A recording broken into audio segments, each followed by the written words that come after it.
আল্লাহ রাব্বুল আলামিন বললেন, وَإِذَا لَقُوا الَّذِينَ آمَنُوا قَالُوا آمَنَّا وَإِذَا خَلَوْا إِلَى الشَّيَاطِينِهِمْ قَالُوا إِنَّا مَعَكُمْ إِنَّمَا نَحْنُ مُسْتَهْزِئُونَ। আল্লাহ রাব্বুল আলামিন ঘোষণা করে দিলেন, وَإِذَا لَقُوا الَّذِينَ آمَنُوا, মুনাফিক ব্যক্তিগুলি যখন মুমিন ব্যক্তিগুলির সংস্পর্শে আসে, কাছাকাছি হয়, তখন তারা বলে ক্বালু আমান্না, আমরা তো আসলেই ঈমান এনেছি, আমরা আসলেই ঈমানদার, বলে কিনা।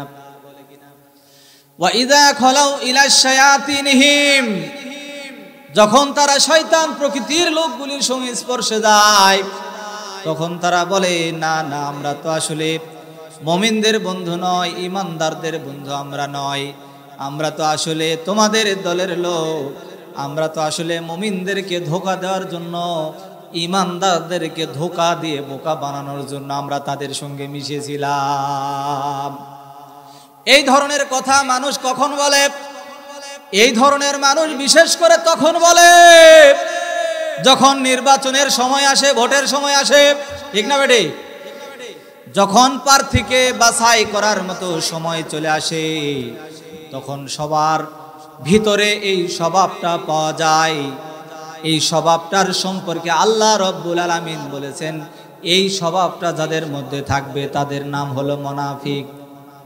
তাদের নাম কি? তাদের নাম হলো মুনাফিক।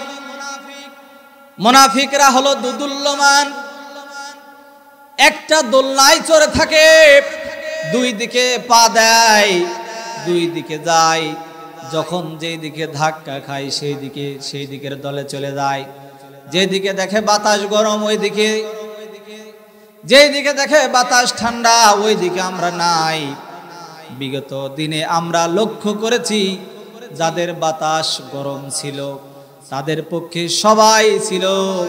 বাংলাদেশে কোন লোক জামাতে ইসলামের খুঁজে পাওয়া যায় নাই, বলেন ঠিক কিনা? সবাই ছিল আওয়ামী লীগ। কি ছিল? সবাই ছিল আওয়ামী লীগ, সবাই ছিল যুবলীগ, সবাই ছিল কৃষক লীগ, সবাই ছিল মহিলা লীগ, ছিল কিনা? আবার কেউ কেউ টুপিওয়ালারা ছিল ওলামা লীগ, ঠিক না বেঠে? খালি লীগ আর লীগ, সবাই লীগ, সবাই লীগ। লীগ ছাড়া কোনো দেশে কোনো মানুষ পাওয়া যেত না। ছোট বাচ্চা থেকে শুরু করে যারা বয়োজ্যেষ্ঠ, যাদের চুল পেকে গেছে, দাড়ি পেকে গেছে, তারাও ছিল কি ছিল বলেন? আপনারা বলেছেন, কি বলেছেন? দোষ হলে আপনাদের হবে, আমার হবে, আমি তো বেঁচে গেলাম। কি এরকম চিন্তা ভাবনা অনেকেই করতো কিনা? মসজিদের ইমাম সাহেব যখন মসজিদের মিম্বারে দাঁড়িয়ে হকের কথা যখন বলতো, হকের পক্ষে যখন দাওয়াত দিত, আরেক মসজিদের ইমাম সাহেব এই মসজিদের ইমাম সাহেবকে দেখে চোখটা একটু আঁকা বাঁকা করতো আর বলতো, ওই হুজুর জঙ্গিবাদ, যার কারণে জেলে যায়, ওই হুজুর বিদ্রোহী কথা বলে, এই জন্য জেলখানায় যায়। আমি একটু সুবিধাবাদী লোক, আমি একটু বুদ্ধি খাটিয়ে চলি, তাই আমাকে জেলখানায় যাওয়া লাগে, তাই আমাকে জেলখানায় যাওয়া লাগে না। এরকম সুবিধাবাদী কিছু হুজুর আমাদের দেশে ছিল কিনা বলেন? ওদের মাথায় কি টুপি ছিল না? ওদের মাথায় কি পাগড়ি ছিল না? ওদের গায়ে কি লম্বা জামা ছিল না? ওদের গায়েও লম্বা জামা ছিল, ওদের মাথায় বড় বড় পাগড়ি বাঁধা ছিল, ওদের মাথায়ও সুন্দর সুন্দর টুপি দেওয়া থাকতো। যেমন আল্লাহর নবীর সময় আবু জেহেলের মাথায় 17 হাত পাগড়ি ছিল। কয় হাত? 17 হাত পাগড়ি বেঁধেছিল। কিন্তু আবু জেহেল কি জান্নাতে যাবে? কেন যাবে না? হুজুর ছিল না? আবু জেহেল তো হুজুর ছিল। মাথায় বড় পাগড়ি বাঁধলেই তো বড় হুজুর, ঠিক না বেঠে? যার মাথায় দেখে বড় পাগড়ি সবাই তারে খালি হুজুর হুজুর বলে, আর যার মাথায় টুপি নাই কিন্তু কোরআন হাদিসের এলেম আছে, ওর দিকে মানুষ তাকায় না, ওকে হুজুরও কেউ বলে কেউ বলে না। কিন্তু যার মাথায় বড় পাগড়ি পেছানো আছে ওরে সবাই হুজুর বলে, ওকে সবাই সেলুট দেয়, সবাই সালাম দেয়, সবাই সম্মান করে। কিন্তু যে হকের কথা বলে, যে সত্যের কথা বলতো, তার মাথায় ঠিক মতো টুপিও দেওয়া সুযোগ ছিল না, ঠিক না বেঠিক? যারা একটু তেলতেলা ওয়াজ করা পারত, যারা একটু সুবিধাবাদী মুসলমান ছিল, যারা একটু বুদ্ধি খাটিয়ে চলতো, যেই সমস্ত হুজুররা, ওরাই শুধু সমাজে কি সুন্দর পান খাইতো আর ঠোঁটটা বাঁকা করে নাড়া দিত, অন্য হুজুরের দিকে বাঁকা নজরে তাকাইতো আর বলতো, ওই যে আমি একটু বুদ্ধি খাটিয়ে চলি, সেই জন্য আমার উপর দিয়ে কোনো গরম বাতাস যায়। আর ওই হুজুর সোজা সোজা সাপটা সব কথা বলে, তিতা তিতা কথা বলে। এই জন্যই তো আল্লামা দেলোয়ার হোসেন সাইদিকে 13টি বছর জেলখানায় থাকা লাগলো। তিনি কিসের কথা বলেছিলেন? কিসের কথা? তিনি কোরআনের দাওয়াত দিয়েছিলেন। এই কথাটা হলো অত্যন্ত তিতা কথা। কোরআনের কথাটা হলো হক কথা, আর হক কথাই সব সময় তিতা হয়। হক কথা সবজন পছন্দ করতে পারে না। সেই সময়ে আল্লাহর নবীর সময়ে আব্দুল্লাহ ইবনে উবাই ইবনে সুলুল, তিনি ছিল সবচাইতে মুনাফিকদের সবচাইতে বড় একজন সর্দার ছিল, যিনি উহুদের ময়দান থেকে নবীদের পিছন থেকে 300 জন সাহাবীদেরকে নিয়ে, মুনাফিক সাহাবীদেরকে নিয়ে সেখান থেকে ভাগিয়েছিল। কি জন্য ভাগিয়েছিল? উনি চিন্তা করলো যে আমি যদি 300 সাহাবীদেরকে নিয়ে যদি এখান থেকে ভাগতে পারি, তাহলে মুসলমানদের পরাজয় হবে। কি হবে? মুসলমানদের পরাজয় হবে। সেখানে মুসলমানদের সাময়িক বিজয় হয়েছিল, এরপর মুসলমানদের সাময়িক আবার পরাজয় হয়েছিল। সেখানে এই টুপিওয়ালাদের জন্য সেখানে সাময়িক বিজয় হয়েছিল, আবার এই টুপিওয়ালাদের জন্য সাময়িক কি হয়েছিল? পরাজয় হয়েছিল। আব্দুল্লাহ ইবনে উবাই ইবনে সুলুল মুনাফিকদের সবচেয়ে বড় সর্দার ছিল। এক সময় আব্দুল্লাহ ইবনে উবাই ইবনে সুলুল ইন্তেকাল করলো। তার ছেলে আব্দুল্লাহ এসে আল্লাহর নবীর কাছে এসে বললেন, ইয়া রাসূলুল্লাহ, আমার বাবা ইন্তেকাল করেছেন, আমার বাবার ইন্তেকাল করেছেন, আমার বাবার জন্য আপনার কাছে আমার একটা আবদার আছে, সেটা হলো আপনার গায়ের জামা দিয়ে আমার বাবার কাফনের কাপড় বানাতে হবে। নবীজি তার নিজের গায়ের জামাটা খুলে দিলেন আব্দুল্লাহ ইবনে উবাইয়ের কাফনের কাপড় বানানোর জন্য। এরপরে হযরতে ওমর রাদিয়াল্লাহু তাআলা আনহু পিছন দিক থেকে জামাটা টেনে ধরে বলেন, ইয়া রাসূলুল্লাহ, তো ইসলামের চরম দুশমন ছিল, ইসলামের বড় দুশমন ছিল আব্দুল্লাহ ইবনে উবাই ইবনে সুলুল। হে নবী, এর জন্য আপনি জানাজা খুলবে, এর জন্য আপনি আপনার গায়ের জামাটা খুলবেন না। আল্লাহর নবী বললেন, ওমর, তুমি একটু নরম হয়ে যাও, তুমি একটু ঠান্ডা হয়ে যাও। এরপরে আল্লাহর নবী তার নিজের জামাটা খুলে দিলেন আব্দুল্লাহ ইবনে উবাইয়ের জন্য, তার কাফনের কাপড় বানানোর জন্য দিয়ে দিলেন। এরপরে আল্লাহর নবী বললেন, হে আব্দুল্লাহ, যখন তোমার বাবার জানাজা পড়ানো হবে তখন অবশ্যই আমাকে ডাক দিবে, আমি তোমার বাবার জানাজা পড়াবো। ঠিক ওই মুহূর্তে জানাজার সময়ে আল্লাহর নবীকে আহ্বান জানানো হলো। আল্লাহর নবী জানাজায় উপস্থিত হয়ে গেলেন। উপস্থিত হওয়ার পরে আল্লাহর নবী যখন জানাজা পড়াবেন, ওই সময়ে হযরত ওমর আবার পিছন দিক থেকে জামা টেনে ধরে বলতেছেন, হুজুর, আপনি এর জানাজা পড়াবেন না, কারণ এ তো ছিল ইসলামের চরম দুশমন, এই ইসলামের সবচেয়ে বড় ক্ষতিকারক ছিল, ইসলামের সবচেয়ে বড় মুনাফিক ছিল আব্দুল্লাহ ইবনে উবাই। অন্যান্য টুপিওয়ালাদের দ্বারা যা ইসলামের ক্ষতি হয়েছে, এই আব্দুল্লাহ ইবনে উবাইয়ের দ্বারা তার চাইতে বেশি ক্ষতি হয়েছে। আজকে বাংলাদেশের দিকে তাকিয়ে লক্ষ্য করুন, অন্যান্য ধর্মের যেই লোকগুলি আছে ওই লোকগুলি দ্বারা ইসলামের যতটা ক্ষতি হয় তার চাইতে 1000 গুণ বেশি ক্ষতি হয় এই টুপিওয়ালাদের দ্বারা। ঠিক না বেঠিক? এক প্রকার টুপিওয়ালাদের জন্য এক প্রকার টুপিওয়ালারা জেলখানায় যায়, এক প্রকার টুপিওয়ালাদের জন্য এক প্রকার টুপিওয়ালা ফাঁসির কাস্টে ঝোলে। ঠিক না বেঠিক? আল্লাহর নবী বললেন, আবু হুরায়রা রাদিয়াল্লাহু তাআলা আনহু তিনি হাদিসটা বর্ণনা করলেন, আলামাতুল মুনাফিকি সালাসাতুন ইজা হাদ্দাসা কাযাবা। মুনাফিকদের আলামত হলো কয়টা? মুনাফিকদের আলামত কয়টা? 3টা আলামত থাকবে। ইজা হাদ্দাসা কাযাবা, যখন সে কথা বলবে তখন সে মিথ্যা কথা বলবে। ওয়াইজা উতিমানা খান, যখন তার কাছে কোনো আমানত রেখে দেওয়া হবে সেই আমানতের খেয়ানত করে ফেলবে।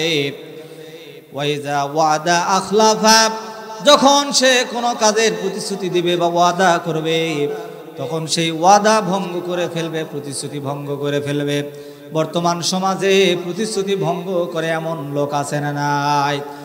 আল্লাহর নবী সর্বপ্রথম যেই কথাটি আছে মিথ্যা কথা বলা, এই কথাকে 3 ভাগে ভাগ করেছেন। কয় ভাগে? 1 নাম্বার হলো মিথ্যা কথা বলা, 2 নাম্বার হলো মিথ্যা সাক্ষী দেওয়া, আর 3 নাম্বার হলো মিথ্যা শপথ করা। কি করা? মিথ্যা শপথ করা 1 নাম্বার। কি বলা? আমার সঙ্গে সঙ্গে বলেন। 1 নাম্বার মিথ্যা কথা বলা, 2 নাম্বার কি? 2 নাম্বার মিথ্যা সাক্ষী দেওয়া, 3 নাম্বার হলো মিথ্যা শপথ করা। বাংলাদেশে মিথ্যা সাক্ষী মানুষ দেয় কিনা? বাংলাদেশে মিথ্যা সাক্ষী দেয় কি? মিথ্যা সাক্ষী দেয়? মনে হয় দেয় না। যার কারণে বিগত দিনে কিছু কিছু আলেমরা জেলখানার অন্ধকার প্রকোষ্ঠে কাটিয়ে দীর্ঘ 13টি বছর কাটিয়ে দিয়েছেন। ঠিক না বেঠিক? কেউ কেউ আবার ফাঁসির কাস্টে ঝুলে তার জীবনটা দিয়েছেন, কিন্তু জালেমদের কাছে কখনো মাথা নত করেন নাই। ঠিক না বেঠিক? সেই সময়ে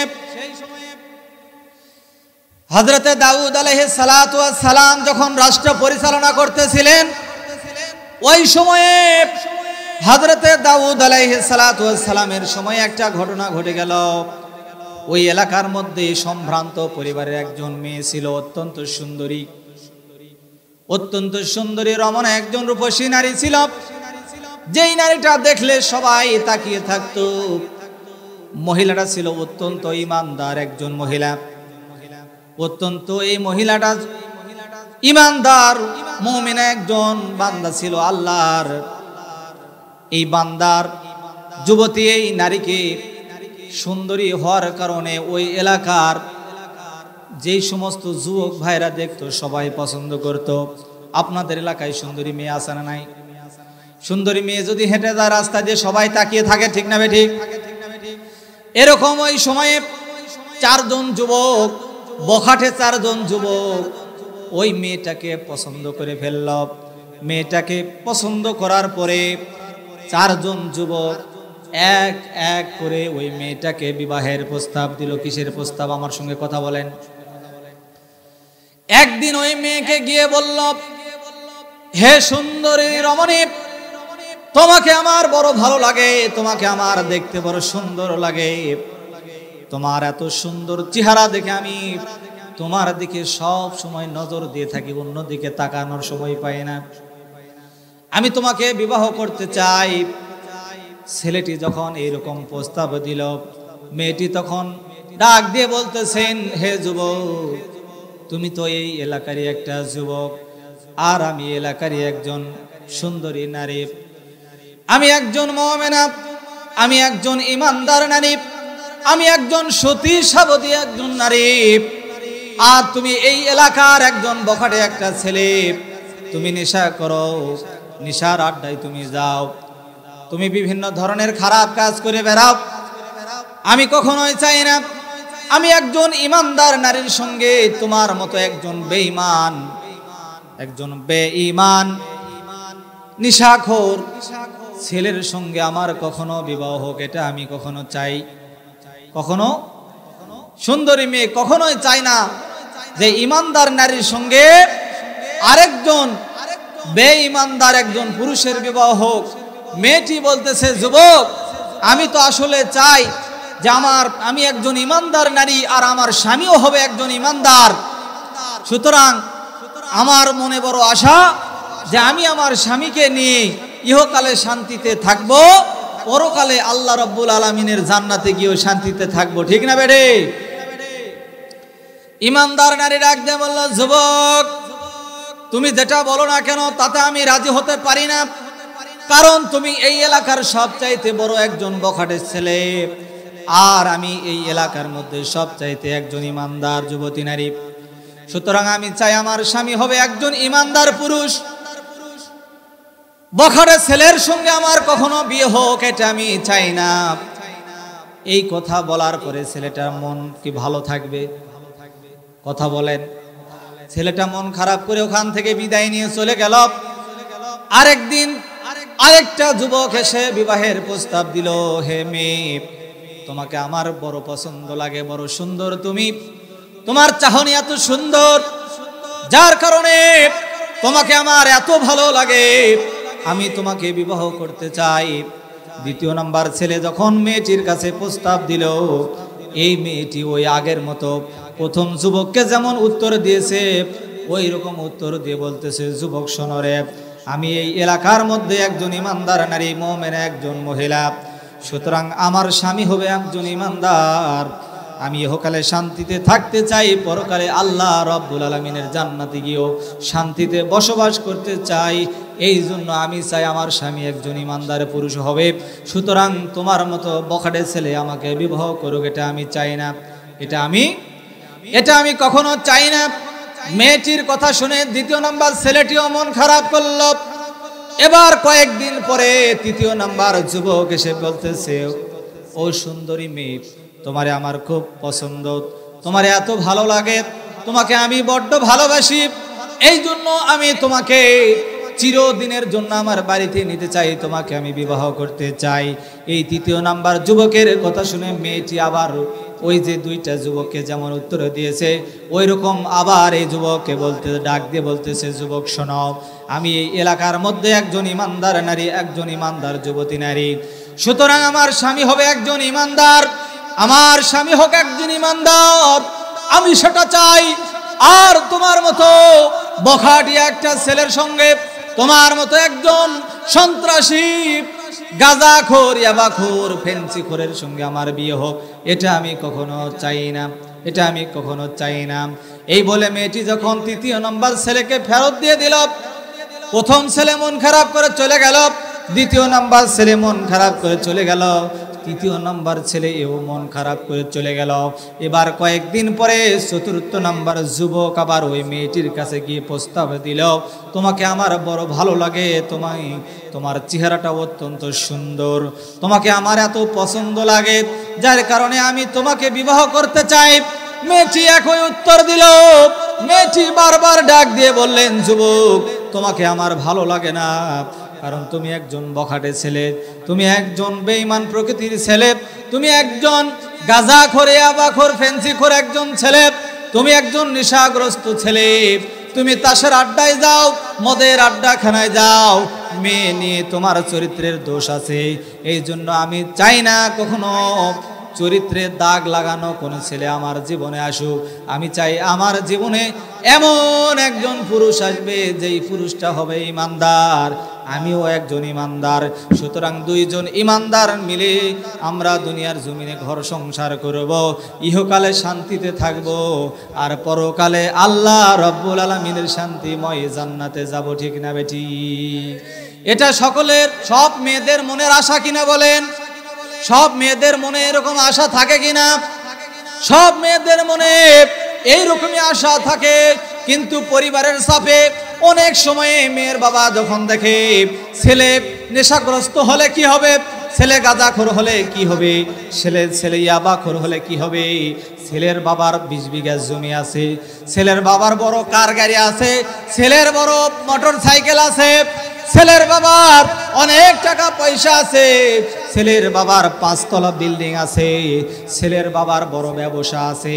এই দেখে যখন মেয়েকে বিবাহ দেয়, মেয়েকে বিবাহ দেওয়ার পরে ওই ছেলেটি নেশাগ্রস্ত অবস্থায় এসে বাড়িতে এসে যখন প্রতিদিন তার মেয়েটার উপরে যখন অত্যাচার করতে শুরু করে, তখন বোঝা যায় যে মেয়েটি আসলে আনন্দে আছে না দুঃখে আছে। এই মেয়েটি যখন 4 জন যুবককে ফেরত দিল, তাহলে 4 জন যুবকের মন ভালো না খারাপ? মন কি ভালো না খারাপ? চিৎকার মেরে বলেন, মন ভালো না খারাপ? এরপরে 4 জন ছেলে মন খারাপ করে চারদিকে চলে গেল। ঘুম নাই দুটি চোখে কিসের ব্যথায়? কিসের ব্যথায় বলেন? ঘুম নাই দুটি চোখে বুকের ব্যথায়। গান শোনেননি? ঘুম নাই দুটি চোখে বুকের ব্যথায়। বুকের ব্যথায় 4 জন যুবকের ঘুম, রাত্রে আর ঘুম হয় না। তারপরে শিল্পীরা এমন এমন বালিশ আবিষ্কার করলো যে বালিশের নাকি মাথা রাখলে প্রিয়া তার কাছে আসবে। ঠিক না ঠিক? বলুন নাউজুবিল্লাহ। এই যুবকগুলি যখন পেরেশান হয়ে গেল, চিন্তার মধ্যে পড়ে গেল, এই মেয়েকে যদি আমি জীবনে না পাই তাহলে আমি আর জীবন রাখতে চাই না। এই জীবন রেখে আর কি হবে? জীবনটা কি করে দিবে? এই জীবনটা কি করবে? জীবনটা শেষ করে দিবে। এই জন্য অনেক ছেলে আত্মহত্যা করে, ফাঁসি দেয় কিনা, কি গলায় দড়ি দেয় কিনা, অনেকে আবার বিষ খায় আত্মহত্যা করে কিনা, ইঁদুর মারা যে বিষ আছে বিষ খায় কিনা, কি খায় না? গ্যাস বড়ি খায় না? কি আপনাদের এদিক মনে খায় না? না কি খায়? ইন্টারনেটে এগুলা খবর দেখেননি? ইন্টারনেটে এগুলা খবর দেখেননি? ছেলের বাবা মুস্কি হাসে, মেয়ের বাবা কান্দে বসে। ঠিক না বেঠি? মেয়ের বাবা কান্দে বসে, ছেলের বাবা মুস্কি হাসে। পরার টাকায় কিনবে গাড়ি, পরের টাকায় করবে বাড়ি, কিনবে ভিসিআর। শোনো বাংলার মুসলমান, যৌতুক দিয়ে তোমরা কেন মেয়ে করবি দায়? ঠিক না ঠিক? যৌতুক দিয়ে আজকে আপনাদের যে সম্মানিত সভাপতি সাহেব ছিল, কি বললো? যৌতুকের কথা বললো না? কি যৌতুক নেওয়া যাবে? যৌতুক দেওয়া যাবে? নেওয়া মনে হয় যাবে না, কিন্তু দেওয়া যাবে তো। কি যৌতুক দেওয়া যাবে? যৌতুক দেওয়াও যেরকম হারাম, নেওয়াও কি ঠিক আছে তো? তাহলে আজকে থেকে ওয়াদা করবেন, যৌতুক কে কে নিবেন? হাত তুলে দেখান। এই যে ভাই হাত তুলছে পিছন থেকে, ওই ভাই যৌতুক নিবে। কি নিবে? ওই ভাই যৌতুক নিবে। এবার হাত তুলে একটু দেখান তো, যৌতুক দিব না যৌতুক নিব না, কে কে হাত তুলে দেখান। লিল্লাহে তাকবীর, লিল্লাহে তাকবীর। কি খারাপ লাগতেছে? 4 জন যুবক ব্যথিত হয়ে গেল। কিসের ব্যথায়? প্রিয়াকে না পাওয়ার কারণে 4 জন যুবকের বুকের ব্যথা আরম্ভ হয়ে গেল। ঘুম নাই দুটি চোখে বুকের ব্যথায়। এই 4 জন যুবকের সারা রাত্রের ঘুম কেড়ে নিয়েছে কে? কি সুন্দরী? কে কেড়ে নিয়েছে? সুন্দরী নারী কেড়ে নিয়েছে। চোখের দুইটা চোখের ঘুম, দুইটা চোখের ঘুম নাই। এই জন্য 4 জন যুবক নেশাগ্রস্ত অবস্থায় ঘুরতে ঘুরতে ঘুরতে ঘুরতে ঘুরতে ঘুরতে এক সময় 4 জন যুবক এক জায়গার মধ্যে, একটা বিলের মধ্যে, একটা গাছের নিচে একত্রিত হয়ে বসেছে। কোথায় বসেছে? মাইকের সাউন্ড খুবই কম হচ্ছে, তাই না? এই জন্য কথা মানে বলা যাচ্ছে না ঠিক মতো আর কি।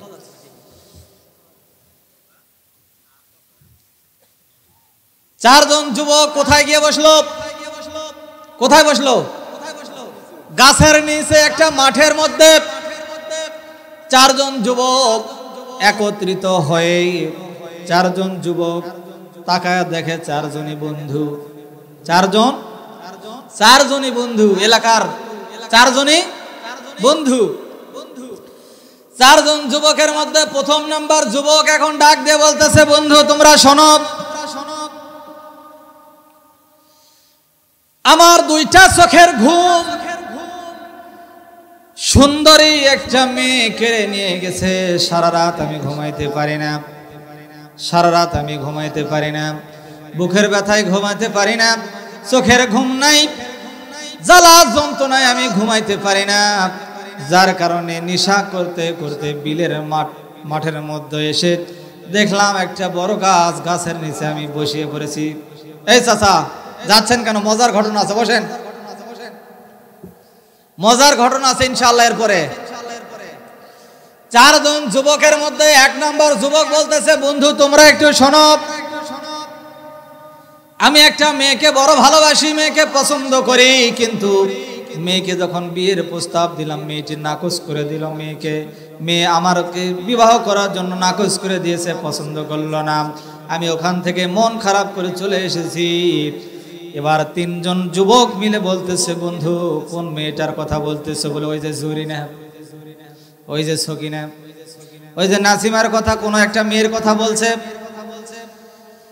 এবার ওই তিনজন যুবক বলতেছে, হায় রে বন্ধু কোন মেয়েটার কথা বলেছিস? ওই মেয়ের তো পাগল আমরা হয়ে গেছি। প্রথম নাম্বার যুবক বলতেছে, বন্ধু তাই কিনা, কথা কি আসলে সঠিক নাকি? বলে হ্যাঁ কথা সঠিক। তিনজন যুবক এবার যখন বলল, একে একে এরা বলতেছে, আমরা তো ওই মেয়ের প্রেমে পড়ে গেছি। চারজন যুবক মিলে যখন বর্ণনা দিতে দিতে গল্প করতে করতে এক সময় যখন চারজন যুবক দেখল যে সকলের কথা অনুযায়ী ওই মেয়েটাই সকলের টার্গেট ছিল, এবার চারজন যুবক মিলে এবার সিদ্ধান্ত করলো, একটা পরামর্শ করলো। এ বন্ধুরা তোমরা একটু কান পেতে শোনো। এবার চারজন যুবক মিলে পরামর্শ করলো, আমরা যেহেতু এই চারটা যুবক মিলে মেয়েকে কোনোদিন পাবো না, এই মেয়েকে সহধর্মিণী স্ত্রী হিসেবে আমরা কোনোদিন পাবো না, সুতরাং এই মেয়েটাকে আর পৃথিবীর কাউকে পাইতে দেব না। এই জন্য আমরা এই মেয়ের বিরুদ্ধে একটা মিথ্যা সাক্ষী তৈরি করে নিয়ে চলে যাব বাদশাহ দাউদ আলাইহিস সালাতু ওয়াস সালামের কাছে। কার কাছে নিয়ে যাবে? দাউদ আলাইহিস সালাতু ওয়াস সালামের দরবারে গিয়ে তারা কি সাক্ষী দিবে? মিথ্যা একটা সাক্ষী তারা তৈরি করলো। কি সাক্ষী দেওয়া যাবে? কি সাক্ষী দিলে মেয়েটা চিরতরে দুনিয়া থেকে বিদায় নিয়ে চলে যাবে, মেয়েটাকে আর কোনোদিন কোনো পুরুষ পাবে না, মেয়েটা আর কোনোদিন কোনো পুরুষের ঘর সংসার করতে পারবে না। আমরা যেহেতু পেলাম না সেহেতু কাউকে আর কাউকে হতে দিব না। এই জন্য চারজন যুবক মিলে পরামর্শ ভিত্তিক মিথ্যা একটা সাক্ষী তৈরি করে নিল। মিথ্যা সাক্ষী তৈরি করে বাদশাহ দাউদ আলাইহিস সালামের কাছে গিয়ে বলতেছেন, ও বাদশাহ দাউদ আলাইহিস সালাম, আপনি কি জানেন আপনি তো রাষ্ট্র পরিচালনা করেন, কিন্তু আপনার এই রাষ্ট্রের মধ্যে, আপনার এই দেশের মধ্যে এমন একজন সুন্দরী যুবতী নারী আছে যেই নারীটা কুকুরের সঙ্গে জেনা করেছে। কার সঙ্গে? কুকুরের সঙ্গে জেনা করেছে। চারজন যুবক মিলে এবার মিথ্যা সাক্ষী তৈরি করে কার দরবারে নালিশ দিল? বাদশাহ দাউদ আলাইহিস সালামের দরবারে নালিশ দিল। ও বাদশাহ আপনি কি জানেন এই যুবতী মেয়েটা কুকুরের সঙ্গে জেনা ব্যভিচার করেছে? এবার বাদশাহ দাউদ আলাইহিস সালাম বললেন, তোমরা কি দেখেছো? বলে হ্যাঁ আমরা দেখেছি। এবার চারজন যুবকের সাক্ষীর উপর ভিত্তি করে বাদশাহ দাউদ আলাইহিস সালাম বললেন, ঠিক আছে তাহলে অমুক গ্রামের অমুক মেয়েকে ডেকে আনো, অমুক গ্রামের অমুক মেয়েকে গ্রেফতার করে নিয়ে আসো। মেয়েকে গ্রেফতার করে নিয়ে আসা হলো। মেয়েকে এবার গ্রেফতার করে নিয়ে আসা হলো। গ্রেফতার করার পরে যখন বিচারকের কাঠগড়ার সামনে যখন তাকে দাঁড় করানো হলো, দাঁড় করানোর পরে মেয়েটিকে এবার জিজ্ঞেস করা হলো, মেয়ে বলো তো দেখি, এই যে চারজন যুবক মিলে তোমার বিরুদ্ধে যে সাক্ষীটা দিচ্ছে, এই সাক্ষী যেটা দিচ্ছে এটা কি তুমি কাজ করেছো কিনা বলো। মেয়েটি ইমানদার হওয়ার কারণে, মেয়েটি কোনো কথা বলতে, মেয়েটি ইমানদার হওয়ার কারণে, মেয়েটি মুমিনা হওয়ার কারণে এই মেয়েটি কোনো কথা বলতে পারলো না। মেয়েটা শুধু দুইটা চোখের পানি ছেড়ে দিয়ে মালিকের দরবারে, দুইটা চোখের পানি ছেড়ে দিয়ে মালিকের দরবারে অন্তরের সঙ্গে কানেকশন লাগিয়ে বলতেছে, মালিক আমি কি আজকে এই জালেমের জুলুম থেকে রক্ষা পাবো না? যেমনি ভাবে বাংলাদেশের বিভিন্ন আলেমেরা বিভিন্ন সময়ে জেলখানার অন্ধকার প্রকোষ্ঠের মধ্যে বসে থেকে তারা আল্লাহর সঙ্গে কানেকশন করে দুইটা চোখের পানি ছেড়ে দিয়ে তারা কাঁদতো, আর তাহাজ্জুদের সময়ে দুইটা চোখের পানি ছেড়ে দিয়ে বন্যার মতো পানি ভাসায় দিয়ে আল্লাহ রাব্বুল আলামিনের কাছে বারবার বলতো, আল্লাহ তুমি আমাকে শাহাদাতের মরণ দাও আর এই জালেমের জুলুম থেকে রক্ষা করো। বিচার কয় প্রকার হয়? একটা হলো ন্যায়, আরেকটা হলো অন্যায়। একটা বিচার হলো ন্যায়, আরেকটা হলো অন্যায়। এই মেয়ের বিরুদ্ধে কয়জন যুবক সাক্ষী দিল? 4 জন যুবক সাক্ষী দিল। কি সাক্ষী? সত্যি না মিথ্যা? যদি পুরুষ হয় 2 জন সাক্ষী দিলেই যথেষ্ট কোনো একটা ঘটনার বিষয়ে, ঠিক না ঠিক? মেয়ে যদি হয় 3 জনের সাক্ষী লাগবে, তাহলে গ্রান্টেড হবে, তাছাড়া গ্রান্টেড হবে না। কিন্তু যেখানে 4 জন যুবক মিলে একটা মেয়ের বিরুদ্ধে যখন সাক্ষী দিচ্ছে, তাহলে তো অবশ্যই সত্য হবে, ঠিক না ঠিক? বাদশা দাউদ আলাইহিস সালাম মেয়েটির যখন কোনো জবানবন্দি পেলেন না, 4 জন যুবককে জিজ্ঞেস করলো, 4 জন যুবক রে তোমরা একটু বলো তো, আসলে কি সত্য করে বলো, মেয়েটা কি আসলে কুকুরের সঙ্গে জানা ব্যভিচার করেছে? 4 জন যুবক ডাক দিয়ে বলতেছে, হুজুর কি বলেন এটা? আল্লাহর কসম। কিসের কসম? আল্লাহর কসম করে বলতেছে। আল্লাহর নবীও বলেছিলেন যে মুনাফিকরা আল্লাহর কসম বলে এটা ঢাল হিসেবে ব্যবহার করবে মিথ্যাকে সত্য বলে চালিয়ে দেওয়ার জন্য। এবার 4 জন যুবক আল্লাহর নামের কসম করে বলতেছে, হুজুর আসলে আমরা স্বচক্ষে দেখেছি এই মেয়েটা কুকুরের সঙ্গে জানা ব্যভিচার করেছে। বলুন নাউজুবিল্লাহ। এবারে 4 জন যুবকের সাক্ষীর উপর ভিত্তি করে 2 জন পুরুষ মানুষ সাক্ষী দিলে গ্রান্টেড হয়, সেখানে 3 জন হলে আরো বেশি গ্রান্টেড। কিন্তু যেখানে 4 জন যুবক মিলে মেয়েটার বিরুদ্ধে সাক্ষী দিয়েছে, বলেন তো দেখি আর কোন সাক্ষীর দরকার আছে এখানে? আছে? এক কালে মাই রুটি রুজিয়ার, এক কালে মাই ফাঁসি। এক কালে মাই রুটি রুজিয়ার, এক কালে মাই ফাঁসি। এক কালে মাই মিলাদ সালাম ভোগ বিলাসীর পথ।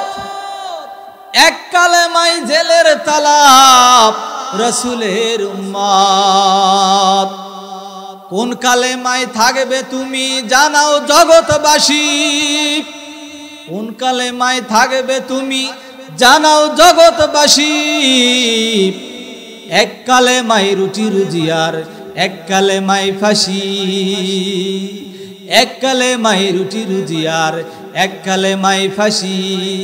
এক কালে মাই মুক্ত আজাদ, আরে কে দাস দাসী, আরে কে দাস দাসী। এক কালে মাই রুটি রুজিয়ার, এক কালে মাই ফাঁসি। এক কালে মাই মুক্ত আজাদ, এক কালে মাই মুক্ত আজাদ, আরে কে দাস দাসী, আরে কে দাস দাসী। এক কালে মাই রুটি রুজিয়ার, এক কালে মাই ফাঁসি। ঠিক না বেঠি? কোন কালেমায় আপনি থাকবেন আপনি নিজেই সেটা ডিসাইড করে নেন। আপনি কোন কালেমার মধ্যে থাকবেন আপনি নিজেই সেটা ডিসাইড করার মতো জ্ঞান দিয়েছেন তিনি কে? 4 জন যুবকের মিথ্যা সাক্ষীর উপর ভিত্তি করে হযরতে দাউদ আলাইহিস সালাতু ওয়াস সালাম এবার 4 জন যুবকের সাক্ষীর উপর ভিত্তি করে মেয়েটার বিরুদ্ধে একটা রায় ঘোষণা করে দিলেন। মেয়ের মৃত্যুদণ্ডের রায় ঘোষণা করে দিলেন। মেয়েকে নিয়ে যাও এবং বুক পর্যন্ত মাটির নিচে গেড়ে দিয়ে মেয়েকে পাথর মারতে মারতে দুনিয়া থেকে বিদায় তোমরা করে দিবে। কারণ মেয়েটা কি করেছে? মেয়েটা কি করেছে? জেনা করেছে। যুবকদের কথা অনুসারে মেয়েটা জেনা করেছে, কিন্তু এর সত্যতা কি প্রমাণ হয়েছে? যেহেতু সত্যতা প্রমাণ হয়নি, মেয়েটির বিরুদ্ধে 4 জন যুবক সাক্ষী দিয়েছে, তাহলে আর লাগবে? আর লাগার তো কথা নয়। এই জন্য নবী দাউদ আলাইহিস সালাতু ওয়াস সালাম তিনি মেয়েটার বিরুদ্ধে একটা রায় দিয়ে দিয়েছেন যে মেয়ের মৃত্যুদণ্ডের রায় দেওয়া হলো। কিসের রায়?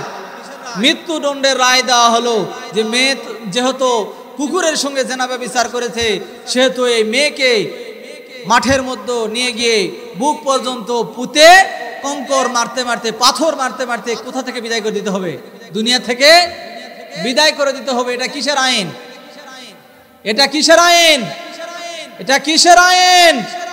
আমরা চাই কি চাই না কোরআনের আইন, কিন্তু এটা কি সত্য বিচার না মিথ্যা বিচার? বিচার কি সত্য না মিথ্যা? আমরা আসতেছি, সত্য হয় না মিথ্যা হয় দেখি ইনশাআল্লাহ। এরপরে 4 জন যুবক যেই সাক্ষী দিয়েছিল, এই সাক্ষীর উপর ভিত্তি করে আল্লাহর পয়গম্বর দাউদ আলাইহিস সালাতু ওয়াস সালাম একটা রায় ঘোষণা করে দিল, মেয়েটার মৃত্যুদণ্ড হবে।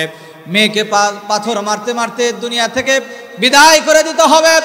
এই জন্য করে 4 জন যুবক যখন মন এত উৎফুল্ল হয়ে গেছে, খুশি হয়ে গেছে রায় শুনে, ওই যে বিগত দিনে আল্লামা সাইদের ফাঁসির রায় শুনে অনেকে মিষ্টি বিতরণ করেছে, ঠিক না বেঠি? কত আলেম জেলখানায় গেল, কত আলেম ফাঁসির কাস্টে ঝুলল। ফাঁসির কাস্টে ঝোলার কারণে কত বেঈমানের দল, কত মুনাফিকের দল মিষ্টি বিতরণ করলো। আর কিছু কিছু টুপিওয়ালারা বলল যে আমরা একটু সুবিধায় থাকি, আমরা একটু কায়দা করে চলতে পারি, এই জন্য আমাদের কিছু হয়, এই জন্য আমাদের কিছু হয়, কিছু হয় না, এই জন্য আমরা বেঁচে থাকি। কিন্তু আজকে ওই সমস্ত টুপিওয়ালাদের আর খুঁজে পাওয়া, ওই সমস্ত টুপিওয়ালাদের খুঁজে আর পাওয়া যায়? খুঁজে আর পাওয়া যায় না। এক সময় তারা মিছিল করতো, হই হই রই রই, জামাত শিবির গেল কই বলতো না? এক সময় তারা মিছিল করতো, হই হই রই রই, জামাত শিবির গেল কই, ঠিক না বেঠে? 2-1টা শিবির ধর, সকাল সন্ধ্যা নাস্তা কর, ঠিক না বেঠে? যারা মানুষ দিয়ে নাস্তা করতে চাইতো এরা কি মানুষ নাকি? মানুষ দিয়ে যারা নাস্তা করতে চাইতো এরা হায়নার চাইতো খারাপ, এরা কুকুর শিগালের চাইতো খারাপ, এরা সিংহের চাইতো খারাপ। এই জন্য আল্লাহ রাব্বুল আলামিন বলেছেন, উলাইকা কালআনাম বালহুম আদাল, এরা চতুষ্পদ জন্তুর চাইতো খারাপ, তার চাইতে নিকৃষ্ট, ঠিক না বেটি? এবার যখন মেয়েকে নিয়ে যাওয়া হচ্ছে, ফাঁসি দেওয়া হবে, মৃত্যুদণ্ড দেওয়া হবে, মেয়েকে নিয়ে যাওয়া হচ্ছে। সৈন্যবাহিনীরা যখন মেয়ের হাতের মধ্যে কড়া লাগাইয়া, জিঞ্জির লাগাইয়া মেয়েকে যখন টানতে টানতে নিয়ে যাচ্ছে মাঠের মধ্যে পুঁতে, সেখানে পাথর মারতে মারতে দুনিয়া থেকে বিদায় করে দিবে, মৃত্যুদণ্ড কার্যকর করবে। এই জন্য তাকে মেয়েকে নিয়ে যাওয়া হচ্ছে।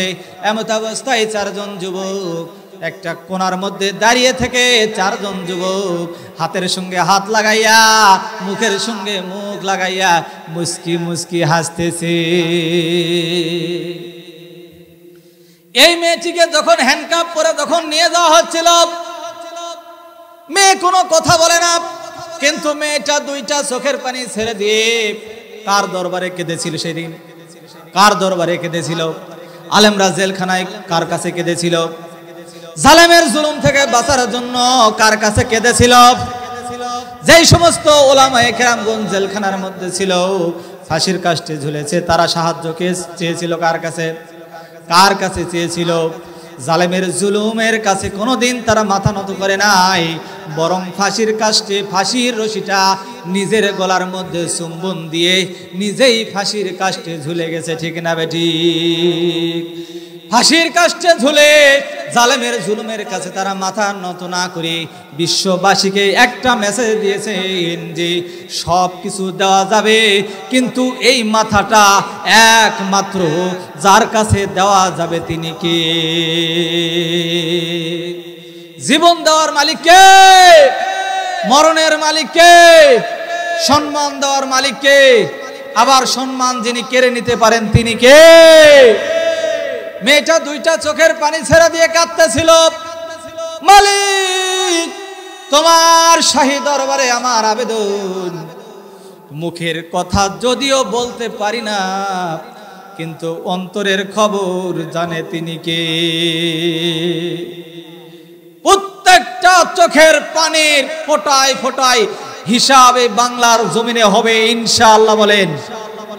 প্রত্যেকটা চোখের পানির ফোঁটার ফোঁটার হিসাব বাংলাদেশের তৌহিদি জনতা এই বাংলার জমিনেই নিবে বলেন ইনশাআল্লাহ। আল্লাহ কবুল করুক, আল্লাহুম্মা আমিন। মেয়ের চোখের পানি দেখে দাউদ আলাইহিস সালাতু ওয়াস সালামের ছেলের নাম কি? হযরত সুলাইমান আলাইহিস সালাতু ওয়াস সালাম। তখন তিনি নবী হন নাই, কিন্তু তখন তিনি যুবক ছিলেন। আল্লাহ রাব্বুল আলামিন হযরত সুলাইমান আলাইহিস সালাতু ওয়াস সালামকে বিচক্ষণ জ্ঞান দান করেছেন, এমন বিচক্ষণ জ্ঞান যে তিনি ইশারার কথাটাও বুঝতে পারে, বলেন সুবহানাল্লাহ। মেয়েটি দুইটা চোখের পানি ছেড়ে দিয়ে কাঁদতেছেন, কার কাছে? ওই চোখের পানির অর্থটা বুঝেছিলেন সেদিন হযরতে সুলাইমান আলাইহিস সালাতু ওয়াস সালাম। এই জন্য সুলাইমান আলাইহিস সালাতু ওয়াস সালাম যুবক সুলাইমান ডাক দিয়ে বলতেছে, এই মেয়ে দাঁড়াও, এই মেয়ে দাঁড়াও। সবাই দাঁড়িয়ে গেল, সৈন্য বাহিনীরা দাঁড়িয়ে গেল। এবার দাঁড়ানোর পরে যুবক সুলাইমান এসে ডাক দিয়ে বলতেছেন, এই মেয়ে তুমি কেন কাঁদো? বিচারটা মনে হয় তোমার পছন্দ হয় নাই। বলো বলো বলো মেয়ে, বলো রে, তোমার যে বিরুদ্ধে যেই বিচার হয়েছে, আসলে তুমি এই বিচারে তুমি কি খুশি না বেজার? মেয়েটা দুইটা চোখের পানি ছেড়ে দিয়ে আবার ডাক দিয়ে বলতেছে, যুবক তোমার কাছে বলে কি হবে আমি জানি না, কারণ বিচারের তো রায় হয়ে গেছে, মৃত্যুদণ্ড হবে, আমার ফাঁসি হবে, আমার একবারে জীবনটা চলে যাবে দুনিয়া থেকে। কিন্তু তুমি যুবককে বা কাহারা কোথা থেকে এসেছো আমি জানি না, তোমার পরিচয় কি আমি তাও জানি না, কিন্তু তোমার কাছে বলে আমার লাভ কি আর লাভ কি হবে না আমি জানি না, কিন্তু কেন তুমি জিজ্ঞেস করতেছো সেটা আগে বলো। তখন ওই সুলাইমান আলাইহিস সালাতু ওয়াস সালাম ডাক দিয়ে বললেন, এই মেয়ে শোনো, আমি হলাম এই দেশের যিনি রাষ্ট্রপতি, যিনি বিচারক, নবী দাউদ আলাইহিস সালাতু ওয়াস সালামের ছেলে সুলাইমান। মেয়েকে ধমক দিয়ে বলতেছে, বলো সত্য কথা বলবে। মেয়েটি ডাক দিয়ে বলতেছেন, ও যুবক শোনো, আজকে আমার বিরুদ্ধে যেই মৃত্যুর রায় হয়ে গেছে, আজকে আমার বিরুদ্ধে যেই মৃত্যুর দ্বন্দ্ব রায় হয়ে গেছে, ফাঁসির রায় হয়ে গেছে, আল্লাহর কসম করে বলি, যেই অপরাধে অপরাধিত হয়ে আজকে আমার মৃত্যুদণ্ড হবে, আল্লাহর কসম করে বলি এই অপরাধ আমি জীবনে করি নাই। সেই দিন কোরআনের পাখি কোরআনটা বুকের মধ্যে নিয়ে বিচারকের কাছে এই কথাই বলেছিল, হে বিচারক আপনি একটু মনোযোগ সহকারে শোনেন, আজকের বিচার কিন্তু শেষ বিচার, আজকের বিচার কিন্তু শেষ বিচার নয়। ওই যে কালামানিক কিসের রায় দিয়েছিল? কোরআনের পাখির বিরুদ্ধে কালামানিক শামসুল হক মানিক কিসের রায় দিয়েছিল? মৃত্যুদণ্ডের রায় দিয়েছিল। সেই দিন কালামানিক জবান দিয়ে বলেছিল, তখন সেটা দেখা যাবে। কি বলেছিল? আল্লাহর নায়েবে রাসূল কোরআনের পাখি শহীদ আল্লামা দেলওয়ার হোসেন সাইদি সাহেব রাহিমাহুল্লাহ সেই দিন কোরআনুল কারীম বুকের মধ্যে চাপায়া নিয়াত ওই বিচারকের দিকে লক্ষ্য করে একটা কথা বলেছিল, ও বিচারক সাহেব, আজকে আপনি যে রায় দিতেছেন, আল্লাহর কসম করে বলি, যেই অপরাধে আপনারা আজকে আমার ফাঁসির রায় দিলেন, মৃত্যুদণ্ডের রায় দিলেন, আল্লাহর কসম করে বলি ওই অপরাধ আমি কোনোদিন করি নাই। তারা কি সেই কথা শুনেছিল? তারা কি সেই কথা মেনে নিয়েছিল? তারা কিন্তু সেই কথা সেদিন মেনে নেয় নাই। তারা সেদিন মুচকি হেসেছিল। আর ওই বিচারক ডাক দিয়ে বলেছিল, সেদিন দেখা যাবে, সেদিন কি করা যাবে, সেদিন দেখা যাবে কিন্তু এই কোরআনের পাখি আল্লাহ রাব্বুল আলামিনের কাছে দুইটা চোখের পানি ছেড়ে দিয়ে সেদিন মালিকের কাছে বলেছিল, মালিক, জালেমের জুলুম থেকে তুমি কি আমাকে রক্ষা করবা না? আল্লাহ, তুমি কি এই দুনিয়ায় আমাকে ন্যায় বিচার দিবা না?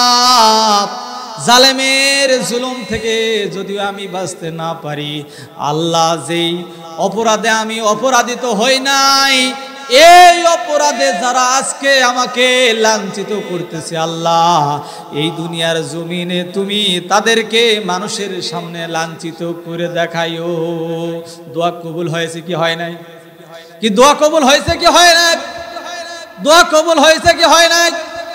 ওই যে কালামানি কিসে শুয়েছিল? কলার পাতায়। বিসিও আবার ফেটে গেছে, একটা বিসি নাই, বিসি আউট হয়ে গেছে। তাহলে আল্লাহর খেলা বড় দায়, আল্লাহর খেলা বোঝা বড় দায়। ওয়ামাকারু ওয়ামাকারাল্লাহু ওয়াল্লাহু খায়রুল মাকিরিন। বলো আল্লাহু আকবার। এরপরে ওই বিচারক সেদিন মুস্কি হেসেছিল। কি করেছিল? মুস্কি হেসেছিল। সেই দিন দেখা যাবে কি করা যাবে, সেই দিন দেখা যাবে। সেই দিন কিন্তু বাংলার তৌহিদি জনতা দেখিয়েছে কিনা? কি জনতা দেখিয়েছে কিনা? সিলেটবাসীকে, হবিগঞ্জবাসীকে আমরা ধন্যবাদ জানাই। ইসলামের বড় একজন কুলাঙ্গারকে আন্ডা ফাটিয়ে দিয়েছে। আরো যারা বড় বড় জালেম ছিল, যারা বড় বড় স্বৈরাচার ছিল, তারাও বাংলার জমিন থেকে নাস্তা নাবুদ হয়ে আল্লাহ রাব্বুল আলামিন বাংলা থেকে বিদায় করে দিয়েছে। অন্য দেশে গিয়ে ঠাঁই নিতে চেয়েছে, কিন্তু কোন দেশ তাদেরকে ঠাঁই দেয় নাই। চলে গিয়েছে কার কাছে? হাতার কাছে। কার কাছে? কুল হাতার কাছে চলে গেছে। কার কাছে গেছে? দাদার দেশে। কোথায়? মমতাজ আপা গান গাইতো না? কি গান গাইতো বলেন? আজকে আপনাদের কাছে শুনবো না। ওই যে সোনার পাখির একটা গান গাইতো না? কি গান? আমার মনে নাই, একটু বলেন তো। আমার সোনার ময়না পাখি কোন বাদোষে দাদার দেশে গো,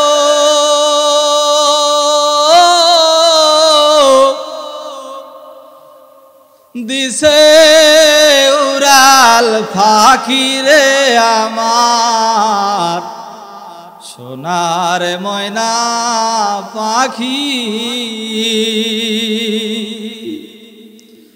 উড়াল দিয়া দাদার কাছে গো,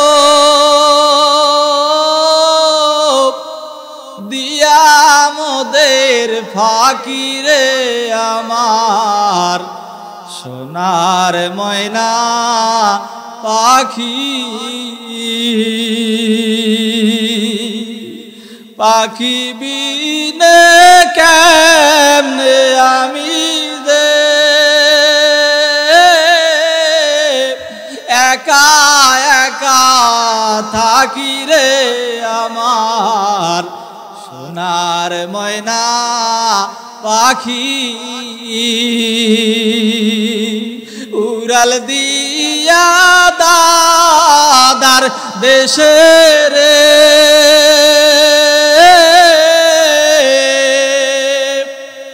দিয়া মোদের ফাঁকি রে আমার সোনার ময়না পাখি। ঠিক না বেঠি? সুলাইমান আলাইহিস সালাতু ওয়াস সালাম ডাক দিয়ে বললেন, মেয়ে বলো তো দেখি তোমার বিরুদ্ধে যে রায় হয়েছে সত্য না মিথ্যা?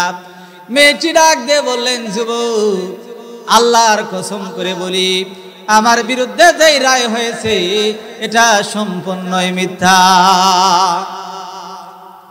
সুলাইমান আলাইহিস সালাতু ওয়াস সালাম বললেন, মেয়ে চলো, বিচারটা হয় না, বিচারটা আরেকবার করতে হবে। বিচারটা হয় নাই, বিচারটা আরেকবার করতে হবে। এবার চলে গেল দাউদ আলাইহিস সালাতু ওয়াস সালামের কাছে। দাউদ আলাইহিস সালাতু ওয়াস সালামের কাছে গিয়ে বলতেছেন, আব্বাজান, ও আল্লাহর পয়গম্বর দাউদ আলাইহিস সালাতু ওয়াস সালাম, মেহেরবানি করে বলেন তো, এই যে মেয়েটার বিরুদ্ধে আপনি যে মৃত্যুদণ্ডের রায় দিয়েছেন, এটা কি আপনি যাচাই বাছাই করে রায় দিয়েছেন, নাকি এই চারজন যুবকের সাক্ষীর উপর ভিত্তি করে রায় দিয়েছেন? দাউদ আলাইহিস সালাতু ওয়াস সালাম চিন্তায় পড়ে গেলেন, আসলে তো কথা সঠিক, আমি তো আসলে যাচাই বাছাই করি নাই, মৃত্যুদণ্ডের রায় দিয়েছি চারজন যুবকের সাক্ষীর উপর ভিত্তি করে। সুলাইমান আলাইহিস সালাতু ওয়াস সালাম বললেন, আব্বাজান, আপনি যে চারজন যুবকের সাক্ষীর উপর ভিত্তি করলেন, যুবকরা তো মিথ্যাও বলতে পারতো, কি ঠিক না ঠিক? এরা তো মিথ্যা সাক্ষীও দিতে পারে। দাউদ আলাইহিস সালাতু ওয়াস সালাম তখন চিন্তা করলেন, আসলেই তো কথাটা সঠিক। তখন সুলাইমান আলাইহিস সালাতু ওয়াস সালাম বললেন, আব্বাজান, আপনি যদি অনুমতি দেন তাহলে আমি বিচারটা আরেকবার সংশোধন বিচার করব। দাউদ আলাইহিস সালাতু ওয়াস সালামের অত্যন্ত অগাধ বিশ্বাস ছিল সুলাইমান আলাইহিস সালাতু ওয়াস সালামের উপরে, যার কারণে তিনি অনুমতি দিলেন, পারমিশন দিলেন, বেটারে সুলাইমান, তুমি এবার সঠিক বিচারটা করে দেখাও। এবার সুলাইমান আলাইহিস সালাতু ওয়াস সালাম বললেন, আব্বাজান, বিচারটা আপনি করবেন, কিন্তু পরামর্শ আমি দেব। কে দিবে? পরামর্শটা আমি দেব, বিচারটা আপনার মাধ্যমে হবে, যেহেতু আপনি এখন মূল জাস্টিস, আপনি যেহেতু বিচারক, এই জন্য বিচারটা আপনার মাধ্যমে হবে, কিন্তু এর পরামর্শ দিব আমি। এবার সুলাইমান আলাইহিস সালাতু ওয়াস সালাম বলতেছেন, আব্বাজান শোনেন, এই যে চারজন যুবক যে সাক্ষী দিয়েছে, এই চারজন যুবকের সাক্ষীকে সত্যায়ন করার জন্য চারজন যুবককে আপনি 4টা ঘরের মধ্যে আবদ্ধ করে রেখে দেন, আর চারজন যুবককে আপনি একে একে জিজ্ঞেস করবেন। যদি চারজন যুবক একই রকম উত্তর দিতে পারে তাহলে বুঝে নেবেন মেয়েটা অপরাধী, আর চারজন যুবক যদি ভিন্ন ভিন্ন প্রশ্নের উত্তর দেয় তাহলে বুঝে নেবেন চারজন যুবক অপরাধী, মেয়েটি নির্দোষ। এরপরে চারজন যুবককে 4টা ঘরের মধ্যে আবদ্ধ করে রাখা হলো। চারজন যুবকের ঘরে এবার একে একে গিয়ে প্রশ্ন করা হবে। কি করা হবে?